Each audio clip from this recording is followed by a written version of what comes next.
s'est-il passé ce 21 septembre à quelques heures du match MHSC Saint-Étienne? Comme à leur habitude, les supporters montpelliérains se retrouvent autour des buvettes proches du stade. Florent, lui, est interdit de stade depuis de longs mois. L'interdiction touche à sa fin. Il n'y tient plus et rejoint ses amis des Ultras dans le respect de l'ordonnance du tribunal. Un fumigène tombe au sol, la police intervient, la tension monte entre supporters et forces de l'ordre. Florent raconte la suite.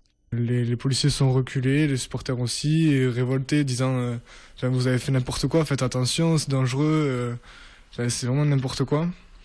Et là, alors qu'ils étaient bien éloignés des supporters, qu'il n'y avait plus rien, ça a commencé à se calmer.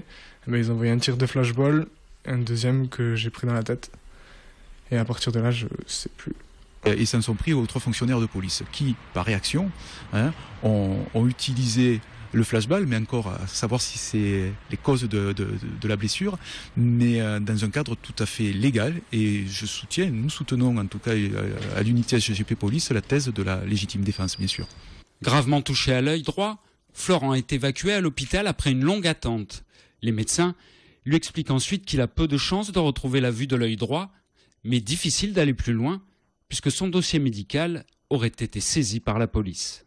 Est-ce que cette information selon laquelle les services enquêteurs l'ont saisie ou pas va m'être confirmée ou infirmée? Et j'ai parallèlement, hier ou avant-hier, déposé une demande auprès du procureur de la République allant dans le même sens, c'est-à-dire demandant la restitution immédiate de ce dossier médical, en expliquant les raisons pour lesquelles nous en avions besoin, à savoir qu'il est encore en soins, ce garçon. Il faut qu'il puisse aller voir des médecins avec tous les éléments de son dossier médical pour qu'un avis puisse être donné. À sa sortie de l'hôpital, Florent et son avocat ont déposé plainte contre X pour violence volontaire avec arme. De plus, la BAC n'a pas le maintien de l'ordre pour mission principale. Il y a forcément un manque d'effectifs pour ce type d'opération.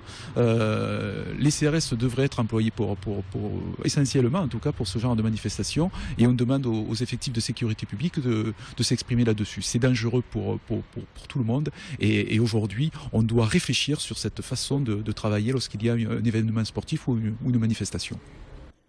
Difficile en l'état de savoir ce qu'il s'est réellement passé ce soir-là. Mais au final, un jeune garçon de 21 ans aura perdu un œil pour une histoire de foot.